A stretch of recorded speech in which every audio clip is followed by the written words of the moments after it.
Hello student, Rajkumar from education point. आज हम worksheet 90 करेंगे जिसमें हम त्रिभुज को रिवाइज करेंगे। आपको पता ही त्रिभुज क्या होता है। त्रिभुज वो आकृति होती है जिसमें तीन भुजाएं होती है और तीन कोण होते हैं। What is the triangle? The figure which have three sides and three angles. त्रिभुज कई तरह के होते हैं, जैसे कि समबाहु त्रिभुज यानी इक्विलेटरल ट्रायंगल। वो त्रिभुज जिसकी तीनों भुजाएं बराबर होती हैं वो कहलाता है समबाहु त्रिभुज, यानी कि the triangle which have three equal sides is called equilateral triangle. दूसरा ट्रायंगल होता है समद्विबाहु त्रिभुज। समद्विबाहु त्रिभुज वो होता है जिसकी दो भुजाएं बराबर होती है, यानी कि the triangle which have two equal sides is called isosceles triangle. ठीक है। एक होता है वो त्रिभुज जिसमें तीनों भुजाएं अलग अलग होती हैं, थ्री डिफरेंट साइड्स होती हैं, उसको बोलते हैं विषमबाहु त्रिभुज यानी स्केलेटल ट्रायंगल। एक त्रिभुज होता है समकोण त्रिभुज। समकोण एंगल के बेस पे अगर देखें तो समकोण त्रिभुज वो त्रिभुज होता है जिसमें एक कोण 90 डिग्री का होता है, यानी कि एक एंगल जो होनी चाहिए वो 90 डिग्री का होनी चाहिए। ठीक है। और एक होता है अधिक कोण त्रिभुज। अधिक कोण त्रिभुज वो होता है जिसमें कोई एक कोण जो है 90 से ज़्यादा होता है। ठीक है। यानी कि ऑब्ट्यूज ट्रायंगल जो है वो होता है जिसमें एक एंगल जो है 90 डिग्री से ज़्यादा होगा। एक होता है एक्यूट एंगल ट्रायंगल यानी कि न्यून कोण त्रिभुज, जिसमें तीनों एंगल जो है 90 से कम हो, 90 डिग्री से कम हो, उसे बोलते हैं न्यून कोण त्रिभुज यानी एक्यूट एंगल ट्रायंगल। ठीक है। अब आगे बढ़ते हैं। कोई भी दो त्रिभुज समरूप होंगे जब उनके संगत कोण समान होंगे, यानी कॉरस्पॉन्डिंग एंगल इक्वल होंगे, या उनकी भुजाएं समानुपात में होगी यानी समानुपाती होगी, यानी इनके कॉरस्पॉन्डिंग साइड जो हैं वो क्या होंगे? प्रोपोर्शनल होंगे। ठीक है। आपने सर्वांग पढ़ा होगा 9th क्लास में, जिसमें हमने पढ़ा था कि अगर किसी ट्रायंगल की कॉरस्पॉन्डिंग साइड्स सभी कॉरस्पॉन्डिंग साइड इक्वल होती हैं तो क्या होता है? सर्वांग त्रिभुज है। उसमें सर्वांग त्रिभुजों में सभी साइड जो हैं उनकी मेजरमेंट जो है बराबर होगी, पर यहाँ समरूप में होना ऐसा जरूरी नहीं है। ठीक है। तो इसलिए ध्यान रखने वाली बात है कि सभी सर्वांग त्रिभुज समरूप होते हैं, जबकि सभी समरूप त्रिभुजों का सर्वांग सम होना आवश्यक नहीं है। यानी कि समरूप त्रिभुज जो है वो सर्वांग सम हो ऐसा कोई जरूरी नहीं है। ठीक है। जैसे एग्जाम्पल ले लेते हैं। अगर दो जुड़वा भाई हैं, उनकी यानी एक ही दिन जन्म हुआ उनका, सेम डेट पे सेम टाइम पे, और उनकी शक्ल मिलती है तो हम उनको सर्वांग सम बोल सकते हैं। लेकिन एक बाप बेटे हैं, बाप और बेटे की शक्ल मिलती है, पर बाप बेटे की शक्ल मिलती तो है पर उनकी उम्र में फ़र्क है, और उनके क्योंकि उम्र में फ़र्क है तो बच्चा छोटा है तो भी उसकी शक्ल तो मिल रही होगी, अगर हाइट में भी, तो वो समरूप तो होंगे पर सर्वांग सम नहीं होंगे। समरूप मतलब एक जैसे रूप वाले। ठीक है। तो समरूपता की कुछ कसौटियां हैं, यानी सिमिलरिटी की कुछ क्राइटेरियन है। वो क्या है? भुजा कोण भुजा, साइड एंगल साइड, यानी कि दो ट्रायंगल ऐसे हैं जिनकी दो भुजाएं तो होंगी, क्या होंगी? समानुपात। पढ़ा हमने समानुपात। ठीक है। मान लो ये क्या 2 है और ये 4 है, और ये है क्या 3 और ये 6 है, और ये एंगल जो है इक्वल है। मान लो ये 70 है डिग्री, ये भी 70 डिग्री। तो यहाँ पे भुजा कोण भुजा यानी SAS क्राइटेरियन अप्लाई हो जाएगा, क्योंकि इनकी भुजाओं का अनुपात जो है 2/4 यानी 1/2, 3/6 यानी 1/2 अनुपात सेम आ रहा है और एंगल बराबर है। ठीक है। दूसरा क्राइटेरियन है भुजा भुजा भुजा, साइड साइड साइड, यानी कि एक त्रिभुज ऐसा है और एक त्रिभुज ये है।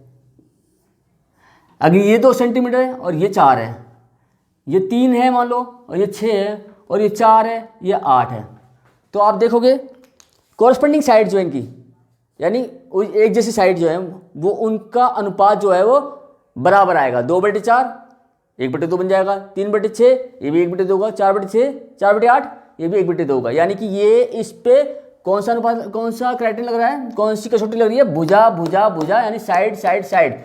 तीनों साइड जो हैं प्रोपोर्शनल है। अगला है कौन कौन कौन, यानी कि एंगल एंगल एंगल। अगर ये इस टाइप से दिया हुआ है, मान लो ये क्या है, इसको मान लो 60 और ये 30 है और ये 90 है, यहाँ भी ये 60 है, ये 30 है और ये 90 है। तो चाहे साइड इनकी डिफरेंट हो, साइड का साइज जो है डिफरेंट हो, लेकिन एंगल सभी बराबर हैं, तो ये भी क्या होगा, इसमें कौन सा कसौटी लगेगी, कौन कौन कौन, यानी एंगल एंगल एंगल। ओके, आगे बढ़ते हैं, तो प्रश्न ले रहे हैं। पहला प्रश्न है, प्रत्येक युग्म के लिए दो भिन्न उदाहरण दीजिए। समरूप, पहला है समरूप आकृतियाँ। समरूप आकृतियाँ हैं, जैसे कि मैंने बताया कि उनके कोण जो हैं, यानी संगत कोण बराबर होने चाहिए। तो हम दो त्रिभुज ले लेते हैं, कोई दो त्रिभुज लेते हैं और जिनके जो समरूप हो। क्या करना होगा इसके लिए, सिंपल सा तरीका, इसलिए बोला दो दो दो एग्जाम्पल। तो एक तो हम ले लेते हैं दो त्रिभुज एक जैसे लेते हैं, ठीक है, इस टाइप से।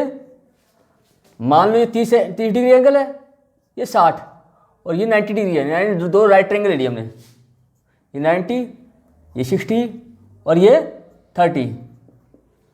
तो ये समरूप होंगे, पहला एग्जाम्पल। दूसरा एग्जाम्पल अगर इसको देखो, तो आप कोई भी दो वर्ग ले लो, कोई भी दो वर्ग यानी स्क्वायर, किसी भी मेजरमेंट की, तो वो जो है क्या हो गए,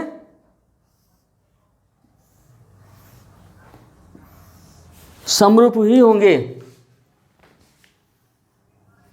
जैसे ये इनकी साइड अलग है, साइड का मेजरमेंट अलग है, लेकिन एंगल इक्वल होंगे, क्योंकि आपको पता है स्क्वायर के चारों एंगल जो है वो 90 डिग्री होते हैं, ठीक है। तो इससे क्या है, हमने ये समरूप आकृतियाँ बता दी हैं। इसमें सेकंड पार्ट इसका असमरूप आकृतियाँ। असमरूप आकृतियों के लिए क्या करेंगे, आप कोई भी दो ट्रायंगल ले लो जिनकी डिफरेंट साइड हो, साइज जो है डिफरेंट हो, ठीक है। जैसे मान लो ये ले लिया, यहाँ हो गया हमारा 2, ये 3 और ये 4, और एक ट्रायंगल हमने ले लिया टेढ़ा मेढ़ा सा, कैसे भी ले लिया, इस टाइप से, जिनका एंगल भी डिफरेंट है और साइज भी ले लो, कोई भी ले लो, 5, 6, इस टाइप से। तो ये सेंटीमीटर में साइज दे रखी है, ठीक है। तो इनकी मेजरमेंट डिफरेंट है और एंगल भी डिफरेंट है, इसका मतलब ये असमरूप है। आप इसी तरह से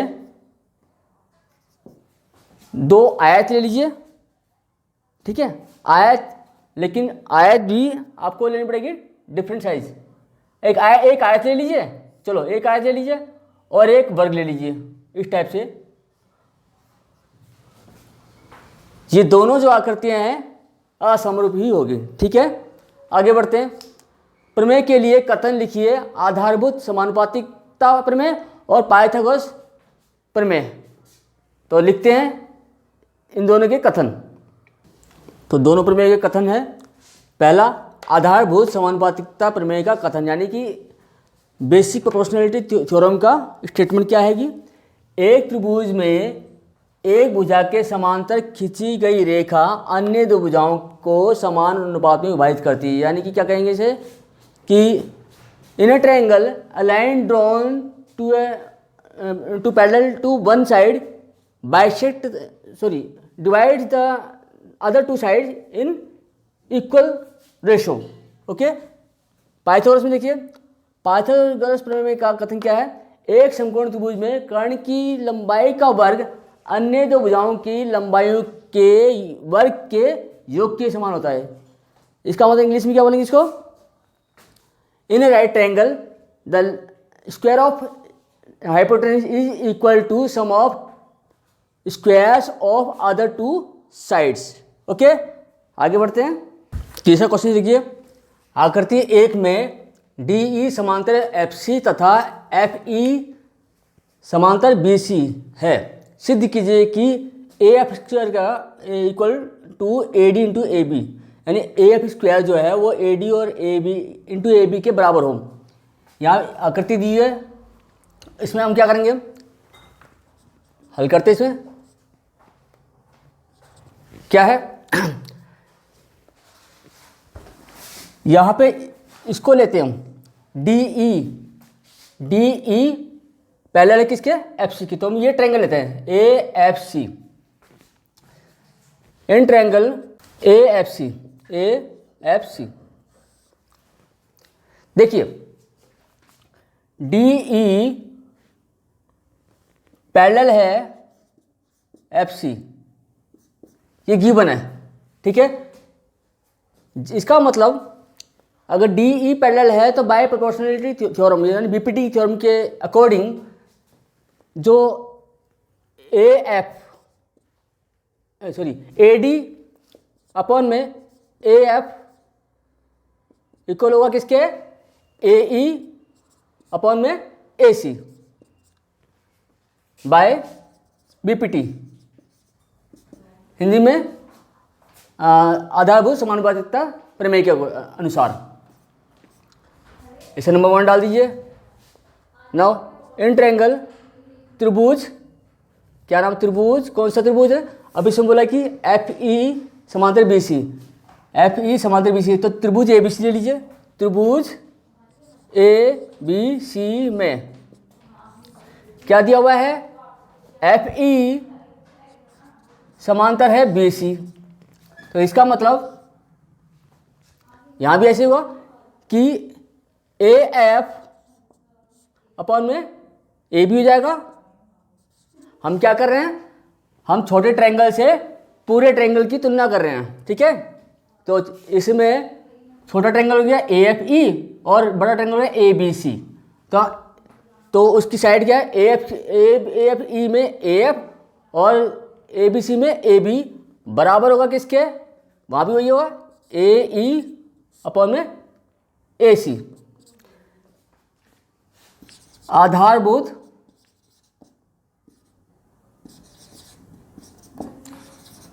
अनुपातिकता प्रमेय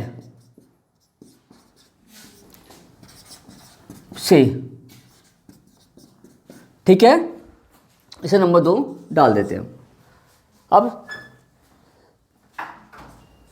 1 और 2 से समीकरण 1 और 2 से देखिए, यहाँ दोनों में देखिए ए ई अपन में ए सी दोनों में है, इसका मतलब ये इसमें ए डी अपॉन में ए एफ बराबर होगा किसके, ए एफ अपॉन में ए बी। तो इसका अगला स्टेप क्या होगा, क्रॉस मल्टीप्लाई कर दीजिए, तो ये आएगा A F square equal to A D into A B, hence proved इति सिद्धम,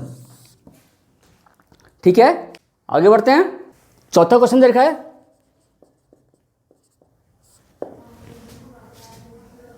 आकृति 2 में त्रिभुज एबीसी दी है जिसमें एक्स वाई समांतर है बी सी के, एक्स वाई बी सी के पैरेलल है, ठीक है। तो in triangle A B C X Y parallel to समांतर है किसके, बी सी के। तो इसका क्या मतलब हुआ, इनकी साइडों का रेशो इक्वल होगा, तो इसका मतलब ए एक्स अपॉन में होगा ए बी, और यहां से एक ट्रायंगल ये बन गया छोटा, एक बड़ा ट्रायंगल बन गया, तो यानी एक्स वाई हमें फाइंड करना है एक्स वाई की, तो इसलिए इस तुलना में एक्स वाई से करते हैं, एक्स वाई अपॉन में होगा बी सी की, ठीक है, बाय बीपीटी। ये समरूप भी होते हैं एक्चुअली, मैं आपको बता दूं समरूप कैसे होंगे।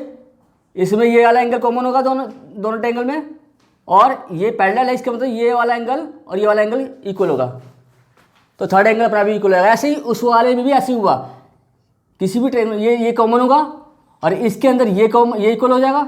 अगर मैं इसकी बात करता हूँ इस वाले की ए बी सी से, तो क्या होगा, ये कॉमन और इसमें ये एंगल इसके इक्वल होगा, ठीक है। तो हम इसे समरूप सिद्ध करके भी कर सकते हैं। तो ए एक्स क्या है, ए एक्स हमें दिया हुआ है 1 सेंटीमीटर। और ए बी की बात करते हैं तो ए बी जो है 1 तो ये हो गया प्लस में 3 यानी कि 4 सेंटीमीटर होगा, तो 1/4 हो जाएगा। एक्स वाई फाइंड करना है हमें और बी सी दिया है 6 सेंटीमीटर, तो सोल्व कर लीजिए। तो ये 4xy इक्वल टू जाएगा क्या 6, तो एक्स वाई होगा 6/4 यानी कि 3/2। इसको हम लिखते हैं 1:1/2 सेंटीमीटर। ओके, इस प्रकार से हमने आज वर्कशीट 90 की यानी जिसमें हमने त्रिभुज को रिवाइज किया। आशा करता हूँ आपको समझ में आया होगा और हमारी वीडियो को आप देख ही रहे होंगे। तो आपसे ये रिक्वेस्ट है कि हमारी वीडियो को लाइक कीजिए, कमेंट कीजिए और सब्सक्राइब कीजिए ताकि हमें आप और नई वीडियो लाने की हौसला बना रहे। धन्यवाद।